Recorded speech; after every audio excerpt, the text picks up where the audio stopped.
ગુજરાત બુલેટિનમાં આપનું સ્વાગત છે। જસદણ તાલુકાના આટકોટમાં રાજકોટ ભાવનગર હાઈવે પર ડિમોલિશનની કામગીરી હાથ ધરવામાં આવી। સવારથી જ મામલતદાર કાફલા સાથે ડિમોલિશન હાથ ધરવામાં આવ્યું। આટકોટ રાજકોટ ભાવનગર હાઈવે પર ગેરકાયદેસર દબાણ હટાવવામાં આવ્યા। સવારથી જ મામલતદાર કાફલા સાથે ડિમોલિશન હાથ ધરવામાં આવ્યું। તંત્ર દ્વારા 3 નોટિસ ફટકારી હતી। હાઈવે પર દબાણ હટાવ કામગીરી હાથ ધરવામાં આવી। પોલીસના કડક બંદોબસ્ત ગોઠવવામાં આવ્યો હતો। લોકોના ટોળા ઉમટી પડ્યા હતા। મારું નામ મહિરાજસિંહ જાડેજા છે, ડેપ્યુટી એન્જિનિયર છું, રોડ એન્ડ બિલ્ડિંગ ડિપાર્ટમેન્ટમાં ગોંડલ। રાજકોટની અંદર ડિમોલિશન કામગીરી હાથ ધરવામાં આવી છે। કેટલો રસ્તા ખુલ્લા કરવામાં આવ્યા?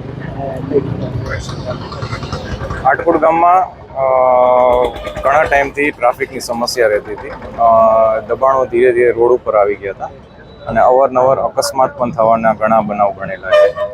એટલે 1.5 મહિના પહેલાં આપણે એ લોકોને પ્રાથમિક નોટિસ આપેલી હતી, દબાણ દૂર કરવા માટે જણાવવામાં આવેલું હતું। એમને બીજી નોટિસ પણ આપવામાં આવેલી હતી અને ત્યારબાદ એમને 15 તારીખે છેલ્લી તારીખ આપવામાં આવી હતી સ્વૈચ્છિક દબાણ દૂર કરવા માટે।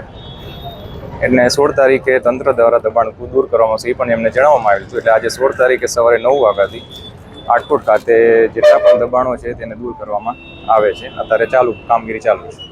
શું કહેશો, જગ્યા ખુલ્લી કરવામાં? જગ્યા ખુલ્લી કરવામાં તો ગોંડલ આટકોટ ખાતે જસદણ ચોકડીથી ગોંડલ ચોકડી સુધીના જેટલા પણ દબાણો હતા બધા દૂર કરવામાં આવે છે।